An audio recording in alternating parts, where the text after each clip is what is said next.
4차 재난지원금 지급을 위한 올해 첫 추경안이 확정돼서 내일 국회에 제출됩니다.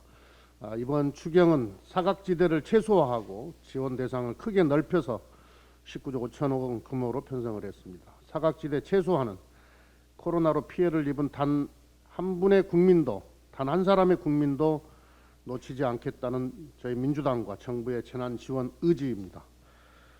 특고, 프리랜서 등 고용보험 미가입자 80만 명, 법인 택시기사 8만 명, 방문 돌봄 서비스 종사자 6만 명, 지자체 관리 노점상 4만 명, 생계 위기 가구 대학생 1만 명 등 690만 명의 국민께서 지원 혜택을 받게 될 것입니다. 국회 추경 심사 과정에서 정부가 미처 파악하지 못한 사각지대가 발굴된다면 추가로 예산에 반영할 것입니다.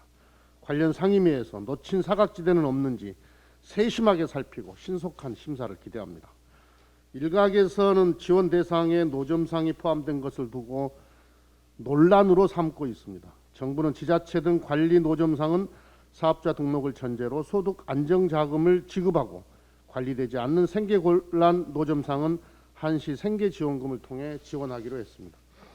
코로나 재난지원금은 피해가 기준이지 납세에 대한 급부가 아닙니다. 납세 대상이지만 정책적 공제 등으로 실제로 납부세금이 거의 없는 계층도 많습니다. 경제적 고통으로 생계가 어려운 분들에게 세금을 내지 않으니 지원할 수 없다고 하는 것은 온당하지 않습니다. 이번 노점상 지원이 사업자 등록을 통해 정부의 복지 전달 체계에 편입되는 계기가 되도록 정부의 세심한 행정 지원을 당부드립니다. 국회 심사 과정에서 정부 여당안을 보완하고 대안을 제시하는 야당의 건설적 역할을 기대합니다. 야당은 불과 한 달 전에 국회에서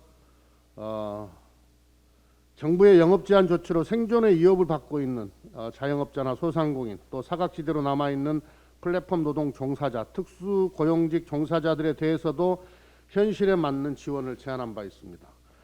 학철부호의 고사성어처럼 다급하고 공공한 처지에 놓인 피해 계층의 고통을 선거를 핑계로 외면하는 것은 정치의 도리가 아닙니다.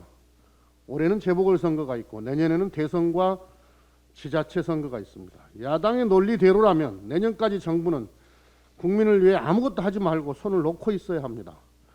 야당이 선거를 앞두고 정부 여당의 어떤 민생 지원도 하지 말라는 정치 공세야말로 선거용 국정 발목 잡기이고 고질적인 국정 방해 행위입니다. 국민이 있어야 선거가 있습니다.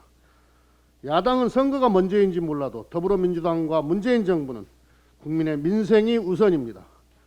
야당이 국민이 고통을 받든 말든 오직 기승전 선거에만 목을 매더라도 더불어민주당은 국민 우선의 민생 정책을 일관되게 밀고 가겠습니다.